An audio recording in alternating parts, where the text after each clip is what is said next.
Welcome to The Explainer, where we break down really complex topics by going straight to the source material itself.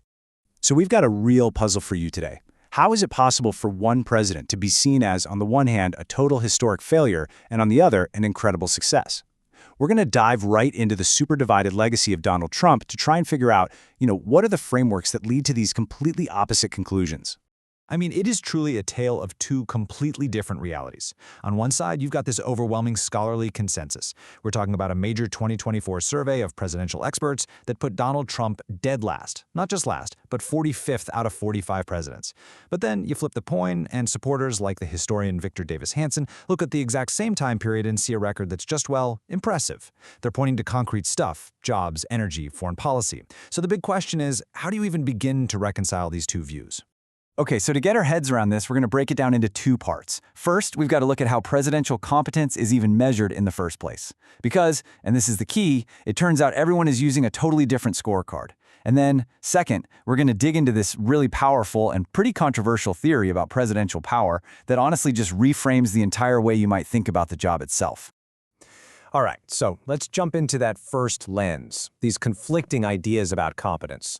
I mean, what does it actually mean for a president to be good at their job? So let's start with that number from the experts, which is frankly staggering.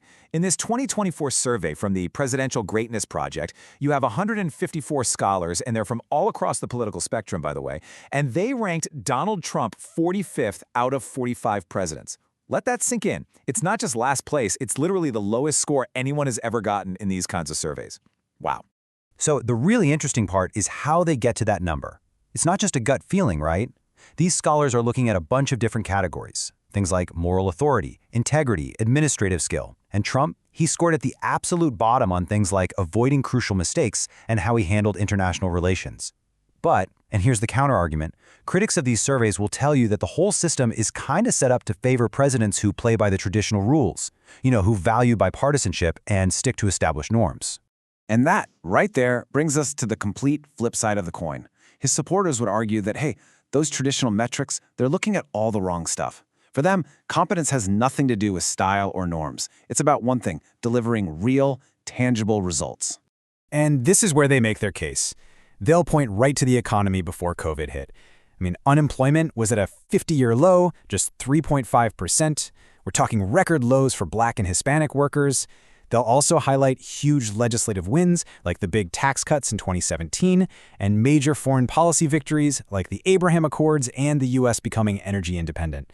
So from their point of view, you look at the data, and what you see is a super competent president who did exactly what he said he was going to do. Okay, so that's the what, right? The totally conflicting scorecards on competence. Now, let's get into the how.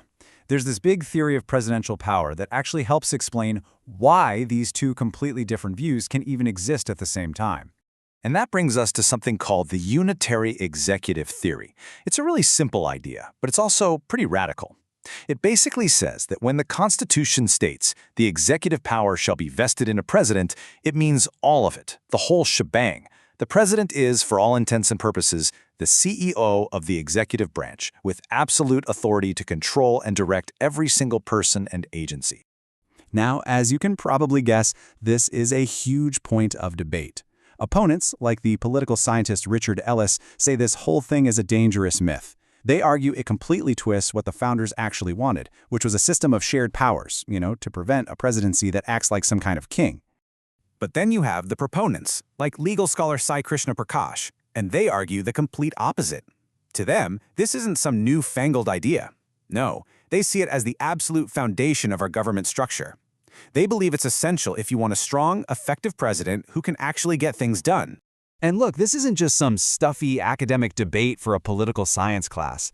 This is a fundamental conflict over what a president even is and what they're allowed to do. And it's a fight that goes all the way back to the founding of the country.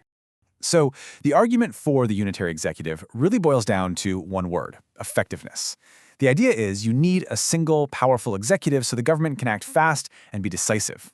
It also creates crystal clear accountability, right? If the president's in charge of everything, then the public knows exactly who gets the credit and who gets the blame. The buck, as the old saying goes, stops right at their desk.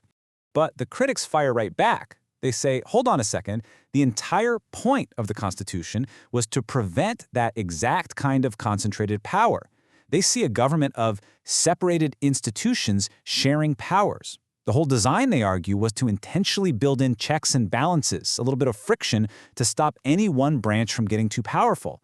And what's really fascinating is that even Alexander Hamilton, who was a huge fan of a strong executive, argued in the Federalist Papers that the Senate should have a say in firing people, just to keep things stable.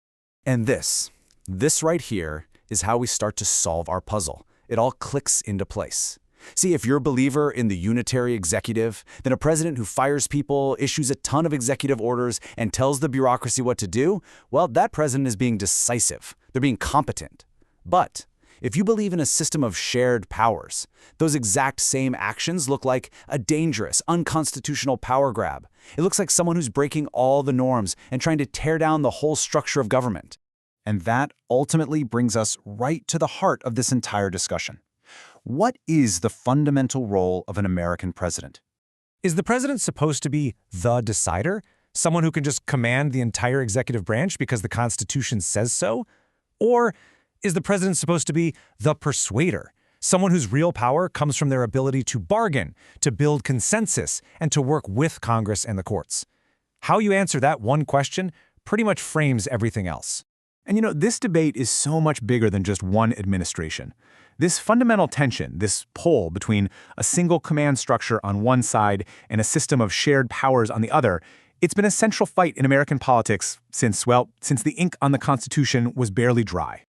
So, we're going to leave you with this to chew on. Should the presidency really function like a corporation with a CEO who has total control to just get things done? Or is it supposed to be a position of leadership that has to work within a complex, often messy, and intentionally divided system of shared power? Because how we answer that, well, it doesn't just define how we grade our presidents. It really defines the kind of country we want to live in.